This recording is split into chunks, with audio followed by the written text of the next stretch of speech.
La filière des bacs professionnels, visiblement en perte de vitesse en Ariège.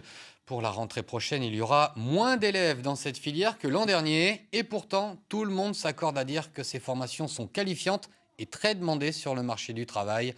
Alors pourquoi cette désaffection? Tentative de réponse avec Geoffrey Berg et Pascal Dussol.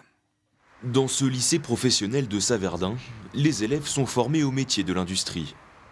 Ici, c'est l'atelier de construction et manutention. Les élèves travaillent ici sur l'hydraulique, que ce soit sur les mini-pelles, les tractopelles, etc. On a d'autres ateliers en maintenance des matériels, matériel d'espace vert, matériel agricole, et en plus, on a l'atelier de chaudronnerie industrielle. Des filières très insérantes où les élèves sont assurés de trouver un travail ou de poursuivre des études supérieures après leur diplôme. Pourtant, cet établissement ne remplit pas entièrement ses classes avec 190 élèves pour une capacité totale de 210, symptôme d'une voie professionnelle en perte d'attractivité. Dans l'esprit des gens, c'est encore une voie de garage, avec peu d'insertion professionnelle, avec des métiers qui rémunèrent peu. Alors qu'en fait, la réalité, c'est tout autre. On a vraiment des filières qui se portent bien, qui rémunèrent bien, avec des élèves qui font des beaux parcours. Le lycée a récemment perdu un poste d'enseignant en maintenance qui n'était plus pourvu depuis des années, car la filière professionnelle peine également à recruter des professeurs.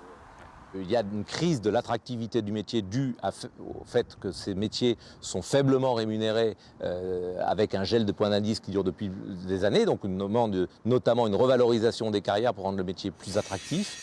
Dans cet autre lycée à Ferrières, la classe de CAP Pressing sera fermée à la rentrée prochaine, faute d'élèves et de débouchés. Signe que la carte des formations proposée doit aujourd'hui évoluer pour répondre aux changements de la société et aux besoins des entreprises locales.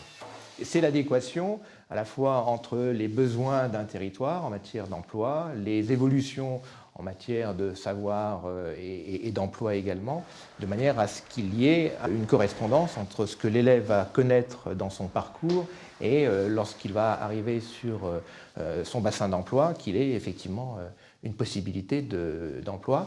La voie professionnelle est actuellement en pleine réforme. Le ministère de l'Éducation souhaite notamment que tous les lycées professionnels publics puissent proposer des formations en apprentissage à partir de la rentrée prochaine.